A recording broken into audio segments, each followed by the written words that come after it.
ನಿರಂತರವಾಗಿ ಹೋರಾಟವನ್ನು ಮಾಡಿದಂಥ ಶ್ರೀ ರಾಮಬಾಬು ಅವರಿದ್ದಾರೆ. ಈಗ ರಾಜ್ಯ ಸರ್ಕಾರ SC/ST ಸಮುದಾಯದ ದುಡ್ಡನ್ನು ಗ್ಯಾರಂಟಿ ಯೋಜನೆಗಳು ಬಳಸ್ತದೆ. ಅದ್ರ ಬಗ್ಗೆ ತಮ್ಮ ಅಭಿಪ್ರಾಯ? SC/ST ಯೋಜನೆ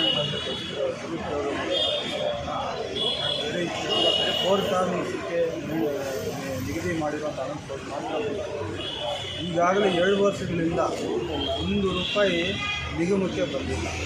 ಆದರೂ ಸಹ ಯಾವುದೇ ಯೋಜನೆ ಆಗಿಲ್ಲ. ಪೌರ ಕಾರ್ಮಿಕರ ಅಭಿವೃದ್ಧಿಗಾಗಿ ಮೀಸಲಾಗಿರುವ ಹಣ ಅಂತೂ ಬಳಕೆ ಅಂತ ಆಗ್ತಿಲ್ಲ. ಅದರ ಯೋಜನೆಗಳು ಮಾಡ್ತಿದ್ದಾರೆ. ಎಷ್ಟೋ ಜನ ಪೌರ ಕಾರ್ಮಿಕರಿಗೆ ಮಕ್ಕಳಿಗೆ ಫೀಸ್ ರಿಯಂಬರ್ಸ್ಮೆಂಟ್ ಅಂದರೆ ಕಂಪ್ನಿಗಳು BBMPಯಲ್ಲಿ ಎಲ್ಲ ವಲಯಗಳಲ್ಲಿ ಈಗ ಫೀಸ್ ರಿಯಂಬರ್ಸ್ಮೆಂಟ್ ಬಿಲ್ಗಳು ಕಂಪ್ನಿಗಳು ಅಂತ ಮಾಡಿಟ್ಟಿದ್ದಾರೆ. ಯಾರೂ ಸಹ ಅದನ್ನು ಅವ್ರ ಮೇಲೆ ಹಾಕ್ತಿದ್ದಾರೆ. ಅವ್ರು ಇಷ್ಟು ಕೋಟಿ ಕೊಟ್ಟಿದ್ದಾರೆ. ನಾವು ಅವ್ರು ಸರಿ ಇಲ್ಲ ಅಂತಲೇ ಜನಗಳೆಲ್ಲ ಸೇರಿಕೊಂಡು ನಿಮ್ಮನ್ನು ತಗೊಂಬಂದಿದ್ರು.